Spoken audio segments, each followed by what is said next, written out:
আসসালামু আলাইকুম। কেমন আছেন সবাই? আমরা আলহামদুলিল্লাহ ভালো আছি।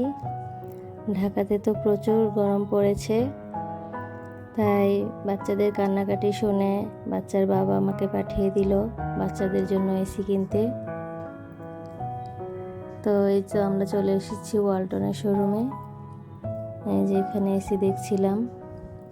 তারপর মেয়ে আর মেয়ের বাবার পছন্দ অনুযায়ী এসি কিনে নিয়ে এসেছি, যেটা লাগানো হচ্ছে।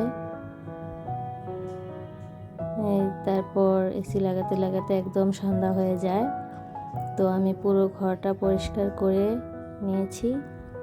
এই যে দেখুন, সব কাজ শেষ। তারপর আমি সন্ধ্যায় চলে আসি একটু নুডলস বানাতে, সবাই মিলে খাবো। তো এই পর্যন্ত যারা আমার ভিডিওটি দেখেছেন তাদেরকে অনেক অনেক ধন্যবাদ। আমার পাশে থাকবেন, আমাকে সাপোর্ট করবেন। সবাই অনেক ভালো থাকবেন। আসসালামু আলাইকুম।